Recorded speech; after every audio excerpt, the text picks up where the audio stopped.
Bonjour, nous sommes le lundi 23 mars 2026 et le sujet est les stocks stratégiques de pétrole. Pour rappel, la consommation mondiale de barils par jour est de environ 105 millions. Voici le nombre de barils que chaque pays va débloquer. L'Agence internationale de l'énergie a dévoilé les quantités de pétrole que ses membres allaient libérer pour tenter d'endiguer la hausse des cours liés à la guerre au Moyen-Orient. Actuellement, un baril c'est environ 115 $, 1 euro, 1,15 $. Le 11 mars dernier, les pays membres de l'Agence internationale de l'énergie annonçaient leur intention de débloquer 400 millions de barils de pétrole pour lutter contre la flambée des prix du carburant dû au conflit au Moyen-Orient. Ce jeudi 19 mars, le détail de l'opération a été révélé. Ce sera au total 426 millions de barils qui seront déstockés et évidemment tous les pays ne contribueront pas à l'effort de la même manière, bien évidemment. N'oubliez pas de vous abonner pour plus de news nationales, européennes et internationales sur ce monde dans lequel nous vivons. Barils de pétrole sortis des stocks stratégiques en millions. Numéro 1, les États-Unis, 172,2 millions. Suivi du Japon, 79,8.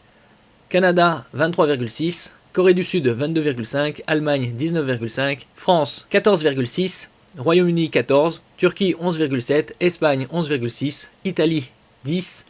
Pologne 7,5, Hongrie 6,1, Pays-Bas 5,4, Australie 4,8, Mexique 3,9, Autriche 2,4, République tchèque 2,2, Suède 2,1, Grèce 2, Portugal 2, Finlande 1,8, Irlande 1,7, Nouvelle-Zélande 1,6, Danemark 1,2, on passe sous la barre du million, Lituanie 0,6, Norvège 0,4, Belgique 0,3, Estonie 0,3, Lettonie 0,3 et finalement Luxembourg 0,1 million. Pays pétroliers ou asiatiques. Parmi les pays qui libèrent le plus de pétrole, apparaissent notamment deux pays producteurs, le Canada 23,6 millions de barils et surtout les États-Unis 172,2 millions de barils.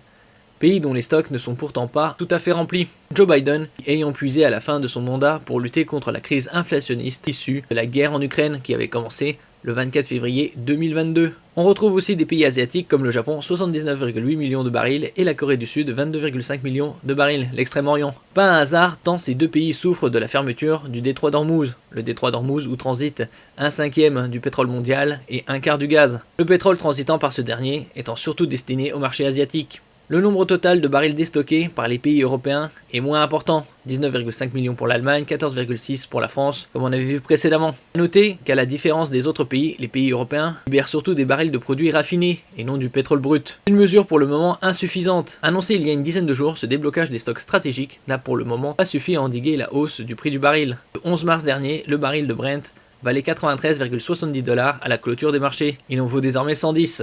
110, 115, ça varie. Merci pour votre écoute et à la prochaine.